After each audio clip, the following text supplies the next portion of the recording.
하나님 말씀을 함께 봉독하겠습니다. 구약성경 신명기 18장 18절부터 20절까지 우리 함께 석절밖에 되지 않기 때문에 한 목소리를 같이 말씀을 봉독하겠습니다. 구약성경 291쪽에 있습니다. 같이 봉독하겠습니다. 시작. 내가 그들의 형제 중에서 너와 같은 선지자 하나를 그들을 위하여 일으키시고 내 말을 그 입에 두리니 내가 그에게 명령하는 것을 그가 무리에게 다 말하리라.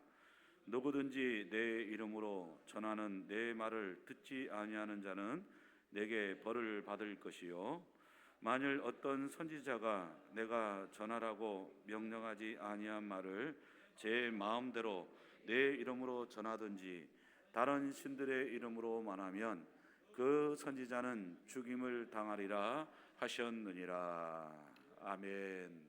할렐루야. 우리가 오후 예배 계속해서 소요리 문답을 공부를 하고 있는데, 오늘은 소요리 문답 23번과 24번까지 우리 두 번 문제에 대해서 말씀을 나누도록 하겠습니다. 역시 제가 먼저 문제를 읽으면 여러분들은 답을 자세히 천천히 말씀해 주시기 바랍니다. 그리스도께서 우리의 구속자로서 무슨 직분을 수행하십니까?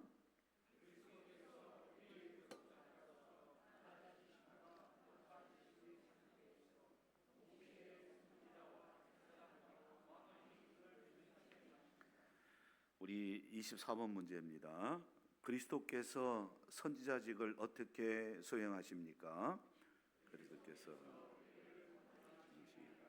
하나님의 뜻을 그분의 말씀과 성령으로 우리에게 계시함으로써 선지자의 직분을 수행하십니다. 아멘.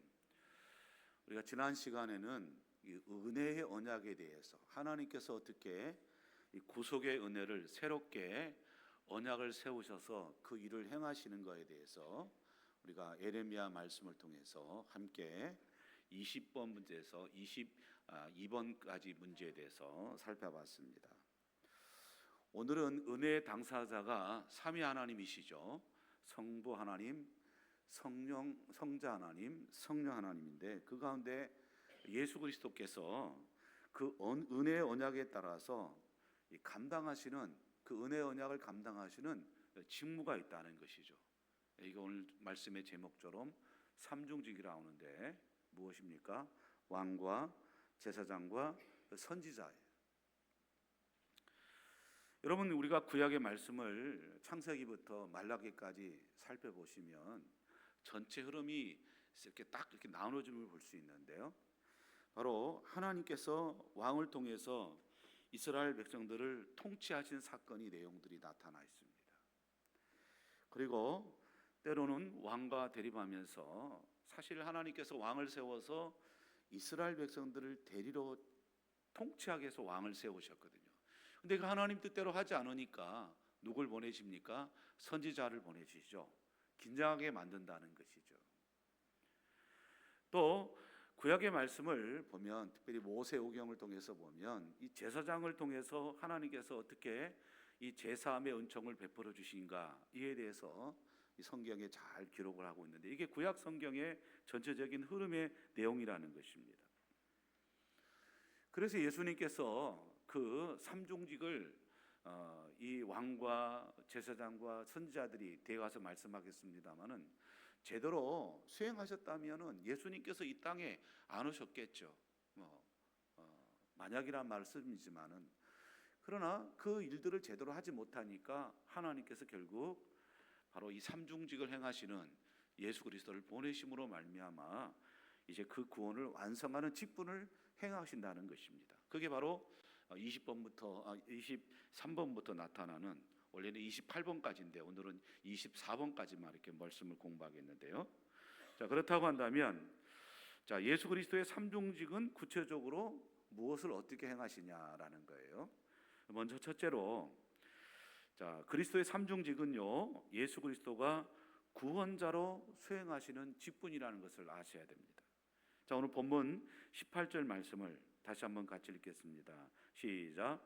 내가 그들의 형제 중에서 너와 같은 선지자 하나를 그들을 위하여 일으키고 내 말을 그 입에 들이니 내가 그에게 명령한 것을 그가 무리에게 다 말하리라. 아멘. 하나님께서 선지자 이 모세에게 후일에 너와 같은 선지자 하나를 세우시겠다 예언하시고 계시죠. 이것이 다름 아닌 하나님의 뜻이라는 것을 말씀하고 있습니다. 그러면 선지자 모세의 일이 무엇입니까? 선지자는 하나님께서 말씀하신 대로 그걸 그대로 대신 전하는 자입니다. 그렇다고 한다면 말씀을 대언하는 것이 다름 아닌 이 모세의 직무라는 것입니다.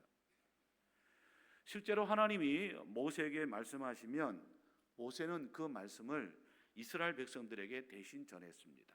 예를 들어서 여러 말씀이 있지만 신명기 6장 4절 5절을 보십시오. 중요한 말씀이거든요.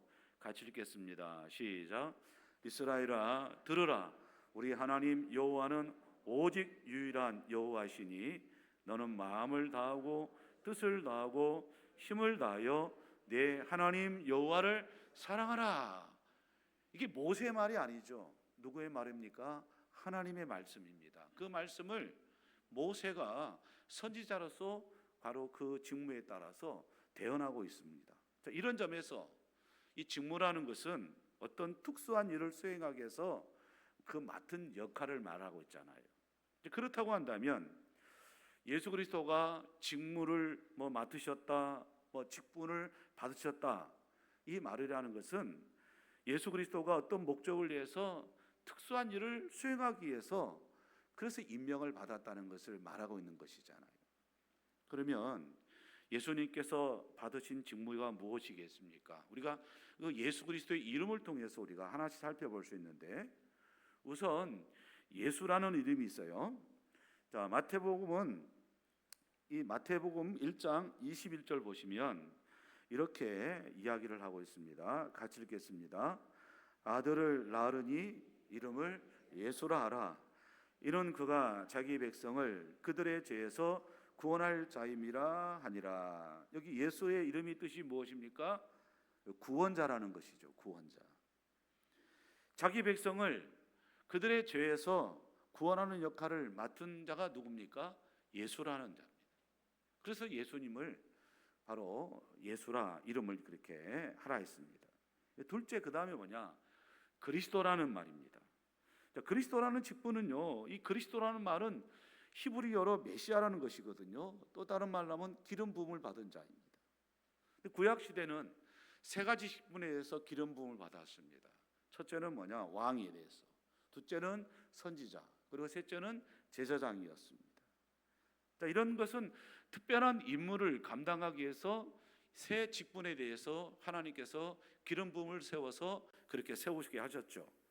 그래서 이 예수 그리스도라는 이 명칭은 예수님께서 자기 백성을 구원하실 왕으로, 그리고 선지자로, 제사장으로서 직분을 맡은 자에서 공식적인 그 직무의 그 모든 것들을 행한다는 것입니다. 하나님이 택하신 자들을 위한 구속자로서 예수 그리스도가 수행해야 할 이 3대 직무가 무엇인지를 바르게 가르쳐주고 있는 것입니다. 그래서 앞서 말씀드렸습니다마는 창세기부터 말라기까지 구약의 모든 역사가 무엇이냐? 바로 왕, 선지자, 제사장의 역사라는 것입니다. 그러나 여러분, 말씀을 가르치는 선지자나 또 왕으로서 하나님을 대리 통치하는 왕이나 또 제사함을 하는 역할을 하는 제사장들이 제대로 역할을 했으면 괜찮겠는데 완전하지 못한 자들이었습니다. 그래서 그 완전하게 수행할 수 없는 그것을 하나님은 안타까워하면서 결국 누구를 보내주십니까? 예수 그리스도를 보내주시는 거예요. 그러므로 소위로 문답 23번은 예수 그리스도가 우리의 구속자로서 이런 직무를 수행하신다라는 것을 가르쳐주고 있죠. 여러분 다시 한번 반복의 의미에서 제가 문제를 읽고 여러분 답을 말씀해 주시기 바랍니다.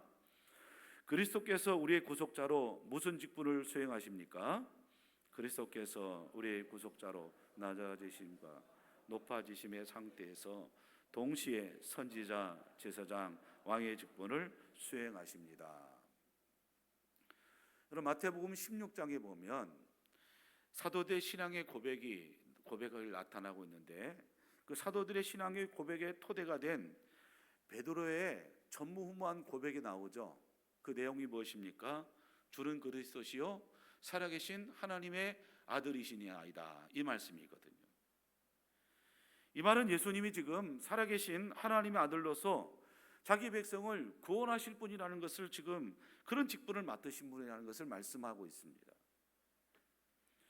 여러분 요한일서 2장에도 보면 사도 요한은 누구든지 예수님이 그리스도이심을 부인하는 자, 그러니까 예수님이 자기 백성을 구원하실 직분을 맡으셨음을 부인한 자가 있다는 것입니다. 근데 이런 자들을 바로 누구라 하겠냐? 거짓 선지자 또는 적그리스도다, 이렇게 성경에 기록을 하고 있습니다.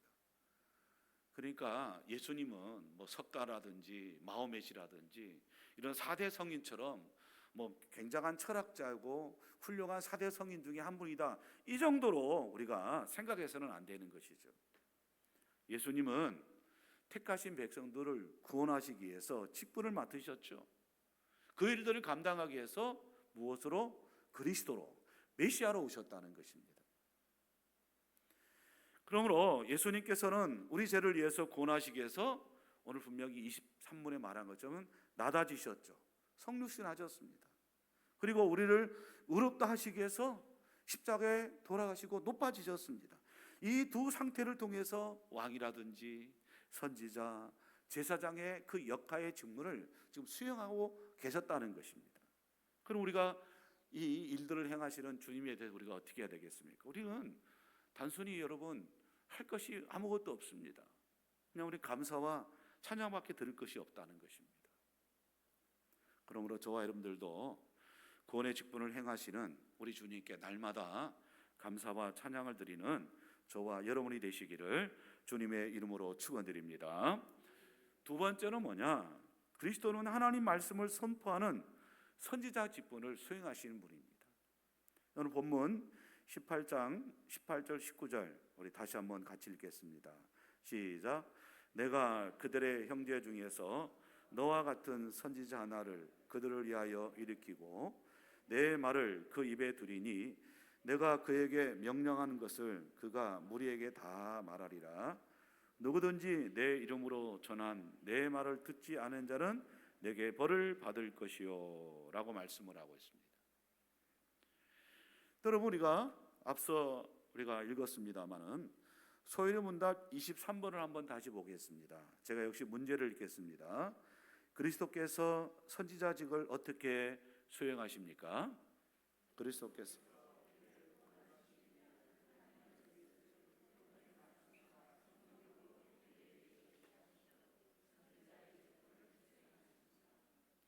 여러분 선지자들은 제가 어떤 역할을 감당한다고 말씀드렸습니까?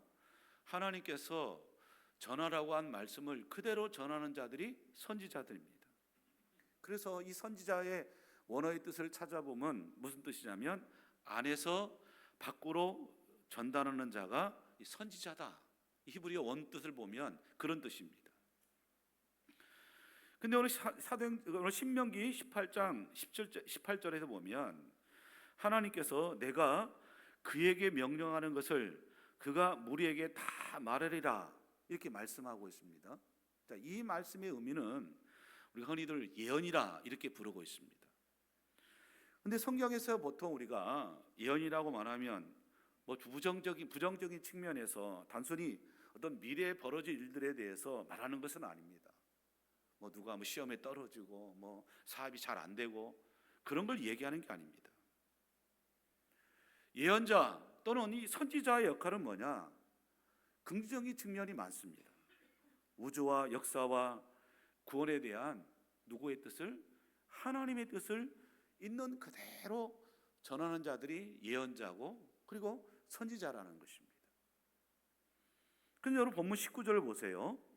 누구든지 내 이름을 전하는 내 말이 이렇게 말하고 있듯이 만약 선지자가 오늘 자기 말이 아닌 하나님께서 하신 말씀을 대신 그대로 전하는 자들입니다. 그대로 해야 되는 것입니다. 근데 20절을 보십시오. 반면에 20절에 보면 어떤 선지자가 내가 전하라고 명령하지 한 그 말을 전한다면 그는 결국 누구라고 말하고 있습니까? 거짓 선지자다 이렇게 말하고 있습니다. 그럼 참 선지자는 누구의 말을 전하는 것입니까? 하나님의 말씀을 전하는 것입니다. 가감없이 전하는 것입니다. 근데 거짓 선지자는 뭐냐? 하나님 말씀 대신 자기 생각, 자기 의견, 자기 욕심, 자기 상상, 듣기 좋은 소리만 하는 것입니다. 백성들이 듣기 좋은 소리. 그래서 참 선지자들은요, 하나님께서 말씀하신 곳까지 가고 하나님 말씀이 서라고 한다면 섭니다. 그게 바로 종교 계획자들의 말씀을 대하는 자세한 자세였다는 것이죠. 그런데 거짓 선지자의 표준은 무엇입니까? 하나님 말씀이 아니죠. 자기의 욕심인 것입니다. 이에 대해서 에레미야 선지자는 굉장히 큰 경고 메시지를 던지고 있는데 에레미야 5장 30절 31절을 보십시오. 하나님은 예레미야를 통해서 당시에 거짓 선지자들이 우리가 유다 백성이 망한다, 분명히 하나님께서 그렇게 말씀하셨거든요. 근데 거짓 선지자들은 아니다, 망하지 않는다, 예루살렘을 하나님께서 지켜주실 거이다, 이렇게 거짓 예언을 했다는 거예요. 그래서 하나님은 선지자인 예레미야를 통해서 오늘 예레미야 5장 30절 31절에 이렇게 말을 하고 있습니다. 같이 읽겠습니다. 시작. 이 땅에 무섭고 놀라운 일이 있도다. 선지자들은 거짓을 예언하며 제사장들은 자기 권력으로 다스리며 내 백성은 그것을 좋게 여기니 마지막에는 너희가 어찌하려느냐, 이렇게 말을 하고 있어요. 여러분, 눈물의 선지자 예레미야는 차라리 너희들이 나를 제대로 섬기지 않기 때문에 바벨론의 포로로 잡혀가서 70년 동안 철저하게 회개하고 다시금 말씀을 통해서 에스겔의 말한 것처럼 교육을 받고, 그리고 하나님께서 새로운 제국을 만들어서 이스라엘 백성들을 귀환하게 만든다고 그렇게 예레미야는 선포를 했습니다. 그런데 수많은 유다 백성들이 저 매국노라고 예레미야를 잡아 죽이려고 했지 않습니까? 오히려 하나니아와 같은 거짓 선지자들이 괜찮다, 예루살렘이 얼마나 풍성하냐, 잘 될 거다, 걱정하지 말아라. 그 백성들이 듣기 좋은 소리만 하는 거예요. 여러분, 참 선지자는 자신의 사사로운 뜻을 전하거나 구하는 자가 아닙니다. 하나님의 뜻을 온전히 전하는 자가 참 선지자입니다. 자, 이런 점에서 예수 그리스도는 참 대신 바로 선지자의 역할을 감당하시는 분입니다. 예수님께 스스로 이것을 자증하셨거든요. 자, 요한복음 6장 38절을 보십시오. 주님께서 이렇게 말씀하시죠. 같이 읽겠습니다. 시작. 내가 하늘에서 내려온 것은 내 뜻을 행하려 함이 아니요 나를 보내신 이의 뜻을 행하려 함이니라 말씀을 하고 있습니다. 그러니까 예수님은 철저하게 이 땅의 사역을 감당하실 때 하나님의 뜻을 따르셨습니다. 여러분, 십자가에 지실 때도 겟세마네 동산에서 우리 예수님께서 어떻게 기도하셨습니까? 할 수 있거든 이 잔을 내게서 지나가게 하옵소서. 얼마나 고통스러운 것을 예수님이 알고 계시지 않습니까? 그러나 예수님께서 마지막에는 어떻게 기도하셨습니까? 내 뜻대로 마시고 아버지 뜻대로 하십시오 라고 하며 끝까지 십자가를 지시고 그렇게 우리를 위해서 죽으셨지 않습니까? 사도 요한은 이런 예수 그리스도를 가리켜서 로고스, 다시 말하면 말씀이다 라고 말하고 있습니다. 이에 대해서 요한일서 1장 1절 2절에 보면 구체적으로 이렇게 기록을 하고 있습니다. 같이 읽겠습니다. 시작. 태초부터 있는 생명의 말씀에 관하여는 우리가 들은 바요 눈으로 본 바요 자세히 보고 우리 손으로 만진 바라 이 생명이 나타내신 바 된지라. 이 영원한 생명을 우리가 보았고 증언하여 너희에게 전하노니 이는 아버지와 함께 계시다가 우리에게 나타내신 바 된 이시니라. 아멘. 누구를 지금 말씀하고 있습니까? 예수 그리스도십니다. 그러니까 예수 그리스도야말로 참 위대한 선지자라는 것을 말을 하고 있습니다. 그러므로 태초에 계신 말씀이시고 또 저와 여러분을 위해서 이 땅에 오신 예수 그리스도를 구주로 믿고 고백함으로써 하나님이 그리스도를 통해서 전하시는 이 복음의 말씀대로 살아가는 저와 여러분이 되시기를 주님의 이름으로 간절히 축원드립니다. 마지막으로 그리스도는 오직 죄인들의 구원을 위한 직분이십니다. 여러분 오늘 신명기 18장 19절 20절을 다시 한번 같이 읽겠습니다. 시작. 누구든지 내 이름으로 전하는 내 말을 듣지 아니하는 자는 내게 벌을 받을 것이요 만일 어떤 선지자가 내가 전하라고 명령하지 아니한 말을 제 마음대로 내 이름으로 전하든지 다른 신들의 이름으로 말하면 그 선지자는 죽임을 당하리라 하셨느니라. 분명히 말씀하고 있습니다. 여러분 여기서도 우리는 하나님의 뜻을 알 수 있는데 하나님의 뜻은 무엇입니까? 하나님께서 고하라고 하신 그 말씀, 그 명령하신 것을 전하는 것입니다. 그것은 신구약 전체를 통틀어서 볼 때 한마디로 무엇을 말씀하고 있습니까? 구약은 오실 메시아에 대해서 예언하고 있습니다. 신약은 예수님께서 오신 행하신 일들에 대해서 기록을 하고 있습니다. 그러니까 한마디로 예수 그리스도를 통한 구원의 역사라는 것입니다. 성경의 창세기부터 계시록까지 말씀입니다. 예수님께서도 친히 요한복음 6장 38절 39절에 스스로 예수님께서 이렇게 증명하셨습니다. 어떻게 말씀하고 있을까요? 같이 읽겠습니다. 시작. 내가 하늘에서 내려온 것을 내 뜻을 행하려 함이 아니요 나를 보내신 이의 뜻을 행하려 함이니라. 나를 보내신 이의 뜻은 내게 주신 자 중에 내가 하나도 잃어버리지 아니하고 마지막 날에 다시 살리는 이것이니라 라고 말하고 있습니다. 그럼 예수님께서 이 세 가지 직분을 행하시는데 그 세 가지 직분의 방향이 어디 있습니까? 한 곳으로 모여지고 있거든요. 왕의 직분으로서 또 선지자의 직분으로서 제사장의 직분으로서의 그 포커스가 어디냐? 오늘 말씀하고 있습니다. 하나님의 선택된 백성을 하나도 잊어버리지 않는다는 겁니다. 구원의 역사를 위해서 예수님께서 왕의 직분, 제사장 직분, 선지자 직분을 행하신다는 것입니다. 우리는 평소에 하나님의 뜻을 궁금해할 때가 많아요. 그래서 하나님의 뜻이 내가 어느 대학을 갈 것인가? 하나님의 뜻이 내가 어떤 직장을 가는 것일까?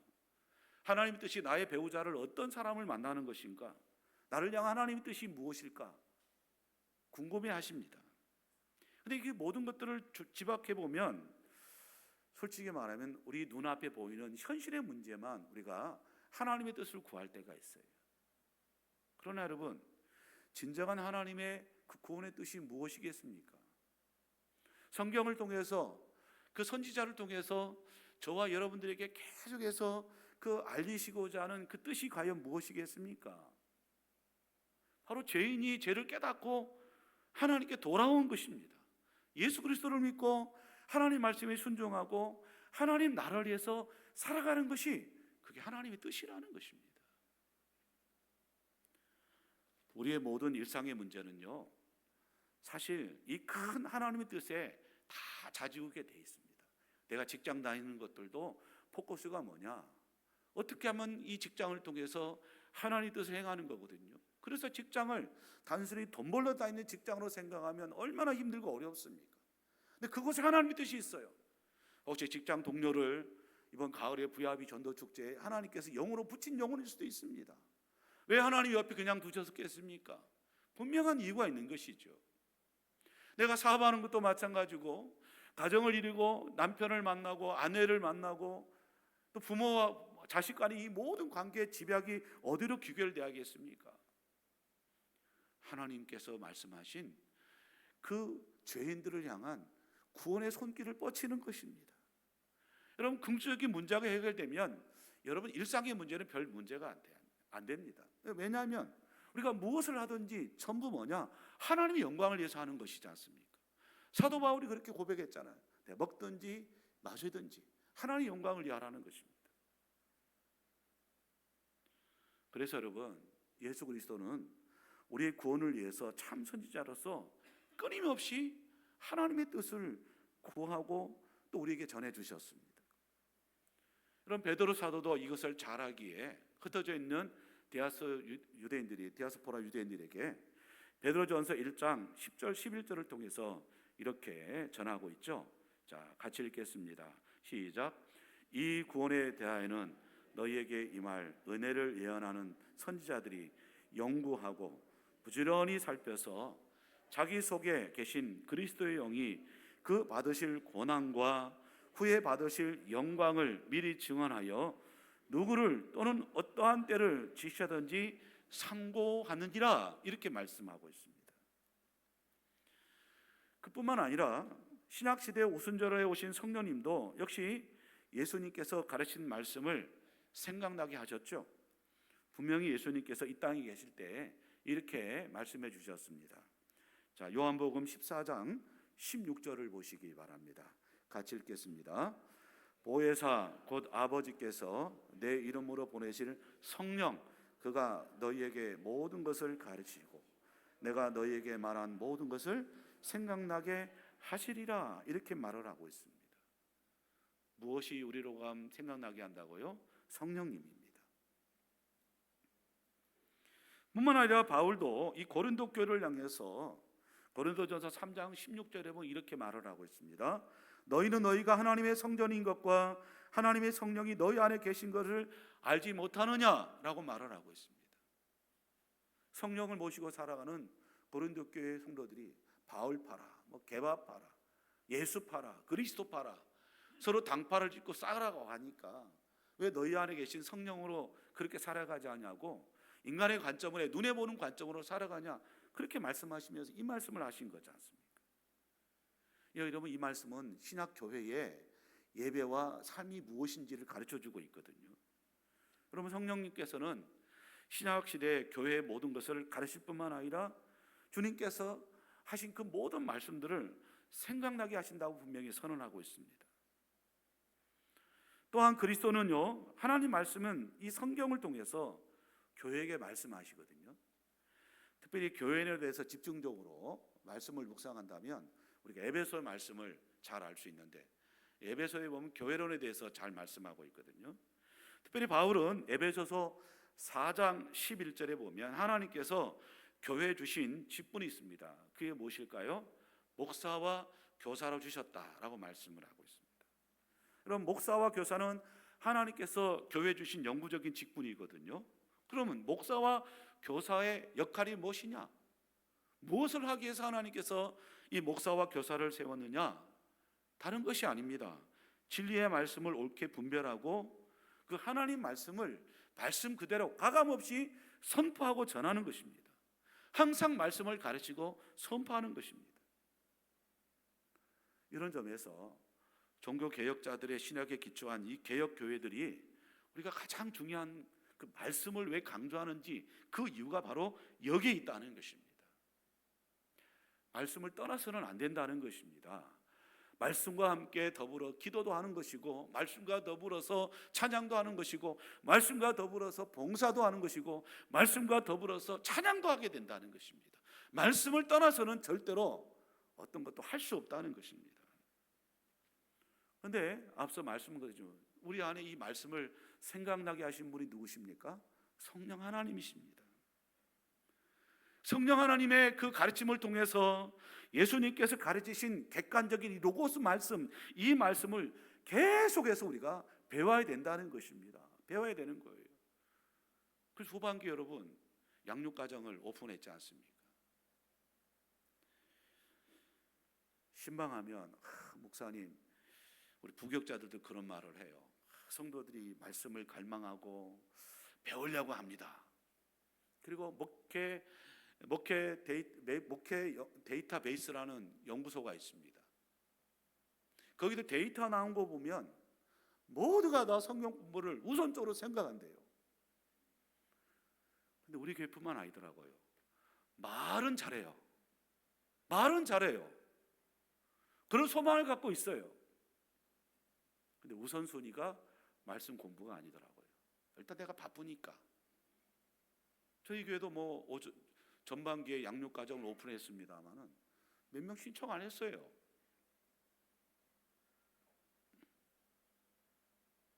여러분 스스로 한번 좀 생각해 보시라는 거예요.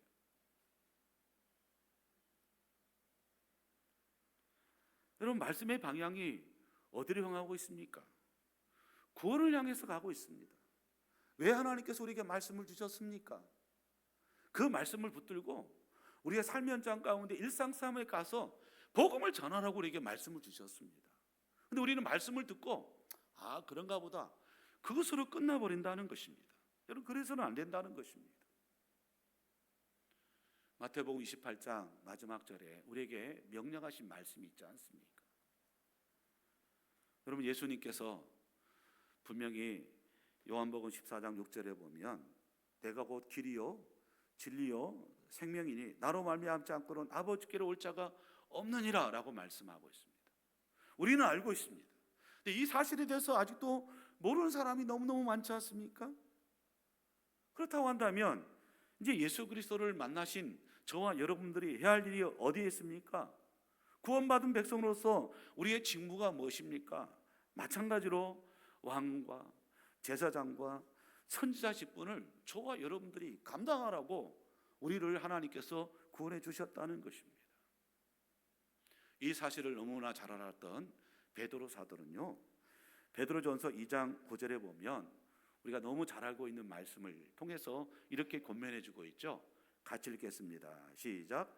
그러나 너희는 택하신 족속이요 왕같은 제사장들이요 거룩한 나라요 그의 소유가 된 백성이니 이는 너희를 어두운 데서 불러내어 그의 귀한 빛에 들어가신 이의 아름다운 덕을 선포하게 하려 하심이라 라고 말씀을 하고 있어요. 누가요? 누가 이 일을 직분을 감당합니까? 담임 목사만 감당하면 됩니까? 누가 감당해야 됩니까? 말이 없으시네. 바로 저와 여러분들이요. 다 여러분들이라는 거예요. 베드로 사도는 분명히 말하잖아요. 너희는 누굴 말합니까? 교회를 말하고 있죠. 교회가 누굽니까? 내 안에 예수 그리스도를 모시고 살아가는 바로 여러분들이지 않습니까? 예배당, 이건 건물입니다. 예배당입니다. 너희를 택하신 족속이요 왕같은 제사장이라고 말하고 있습니다. 거룩한 나라입니다. 그의 소유된 백성이라는 것이죠. 우리를 이렇게 부르신 이유가 어디 있다고 말하고 있습니까? 그의 귀한 빛에 들어가게 하신 이의 아름다운 덕을 선포하는 것입니다. 이게 무엇입니까? 선지자 역할이지 않습니까? 그래서 왕과 선지자와 제사장, 예수님께서 이 세 가지 직분을 하는 것이 포커스가 방향이 어디 있습니까? 구원이에요, 구원. 그래서 앞서 말씀드리듯이 예수님께서 마지막 28장 19절 20절까지 너희는 가서 모든 족속으로 제자를 삼아 아버지의 아들과 이름으로 세례를 주고 가르쳐 지키게 하라, 복음을 전하라고 그렇게 말씀을 하고 있습니다. 그럼 저와 여러분들은 분명히 구원받은 백성입니다. 그렇다고 한다면 저와 여러분들에게 우리 주님께서 명령하셨습니다. 너희도 왕같은 제사장이에요. 선지자로서, 제사장으로서 그 직분의 중요성을 깨닫고 이제는 그 직분을 주님의 대신해서 이 직분을 우리가 감당하라고 우리에게 하나님께서 맡기셨다는 것입니다.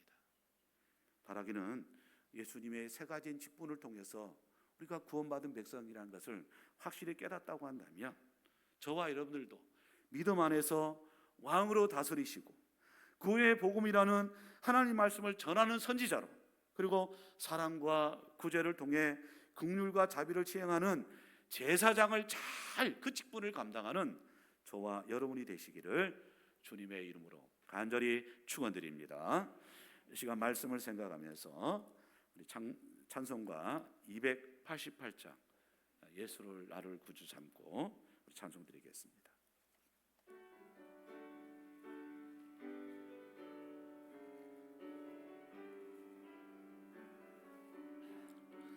예수를 나의 구주 삼고 성령과 피로써 거듭나니 이 세상에서 내 영혼이 하늘의 영광 누리로다.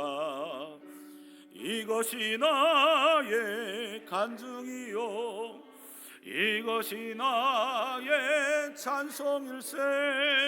나 사는 동안 끊임없이 구주를 찬송하리로다. 온전히 주께 맡긴 내 영 사랑의 음성을 듣는 중에 천사들 왕래하는 것과 하늘의 이것이 나의 간증이요 이것이 나의 찬송일세. 나 사는 동안 끊임없이 구주를 찬송하리로다. 주 안에 기쁨 누림으로 마음의 풍랑이 잔잔하니 세상과 나는 간 곳 없고 구속한 주만 보이도다. 이것이 나의 간증이요 이것이 나의 찬송일세. 나 사는 동안 끊임없이 구주를 찬송하리로다.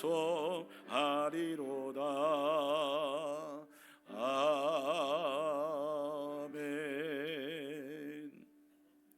이제는 우리 구주 예수 그리스도의 은혜와 풍성하신 하나님의 사랑과 성령님의 교통하심과 충만한 역사가 이 땅에 우리에게 맡겨진 그 사명들을 잘 감당하며 왕으로서 제사장으로서 선지자로서의 하나님께서 명령하신 복음을 전하며 그 복음 안에서 주의 은혜를 바라보며 살기를 다짐하는 주의 백성들 위해 이들의 삶의 현장들 위해 우리가 동역하는 여러 선교사님과 파송한 이평강 선교사와 황포교회 위에 이제부터 영원토록 함께 있을지어다. 아멘.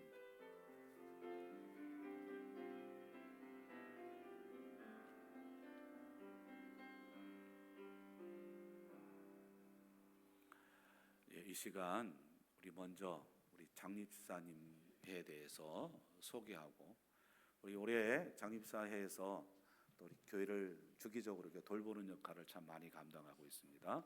우리 장립사 소개를 좀 하도록 하고 이어서 우리 장립사 나오셔서 특성을 하나님께 영광 드리겠습니다.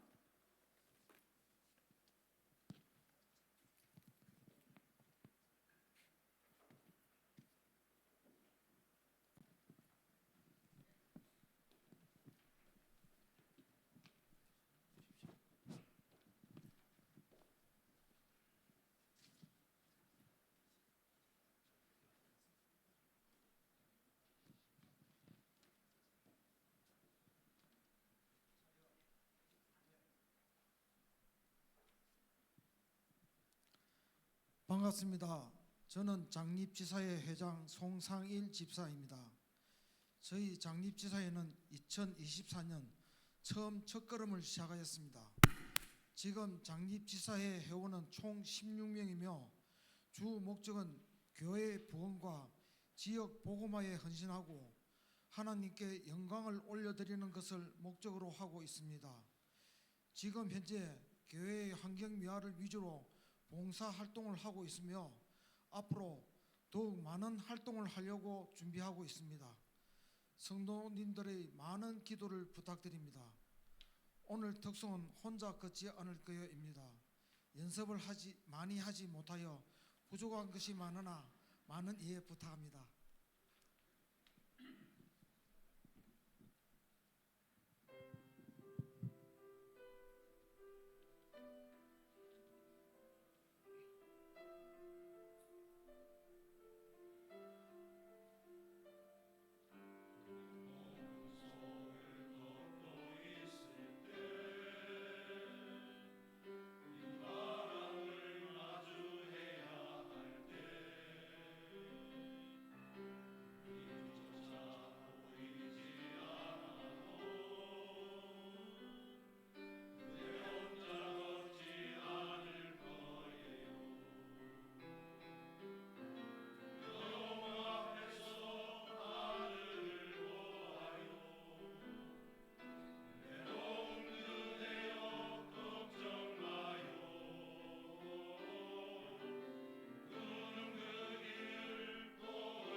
예, 우리 또 올해 들어서 우리 장수사님들이 두 달에 한 번, 한 달에 한 번 날짜를 토요일 날 정해서 구석구석 교회를 위해서 청소하고 돌아보고 또 아침 식사도 하고 귀한 일을 너무 감당해서 너무 감사합니다. 하나님 아버지 감사합니다. 기름 부어 세우신 우리 장수님 하나님들 오늘 찬양하고 고백하는 것처럼 늘 주님과 함께 걸어가며 맡겨진 사명 잘 감당케 해주시고 우리 또 장립사님들의 수고한 신을 통해서 교회가 힘을 얻고 하나님 나라를 위해서 더욱더 부흥하고 성장하는 우리 늘비교회가 될 수 있도록 이들을 사용하여 주시옵소서. 이들의 삶의 현장 가운데 가정과 직장과 사업장 가운데 자녀들에게 큰 복을 더하여 주실 줄 믿사오고 예수님의 이름으로 축복하며 기도 올리옵나이다. 아멘. 우리 하나님께 영광의 박수 올려드리겠습니다. 네, 감사합니다. 네, 교회 소식 전해드리고 가겠습니다. 다음에는 우리 권사회가 하지 않을까 부담이 되겠습니다. 우리 권사회 다음 달 권사회 특송하세요. 예, 미리 말하는 겁니다. 공식적으로 주보를 참조해 주시기 바랍니다. 우리 교회 소식 전해드립니다. 또 매주마다 새 가족이 등록을 하고 있습니다.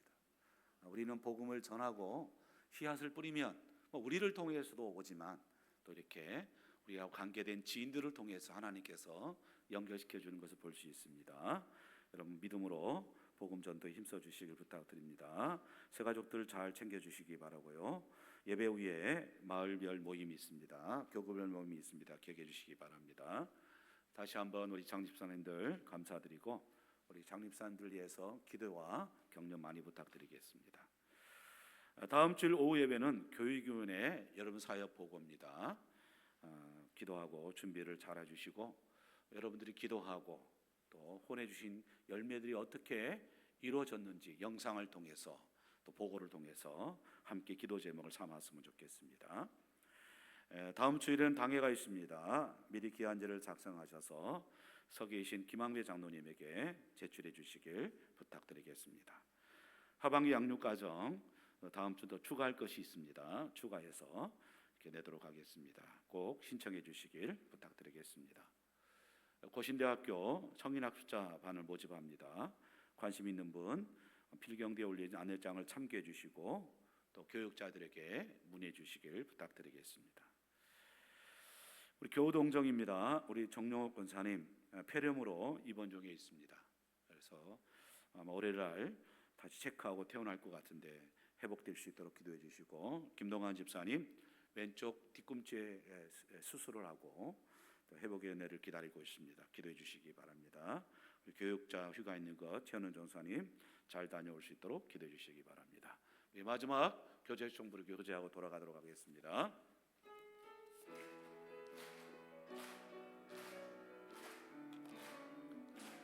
가서 제자 삼으라 세상 많은 사람들을 세상 모든 영혼이 내게 달렸나니 가서 제자 삼으라 나의 길을 가르치라 내가 너희와 항상 함께 하리라 가서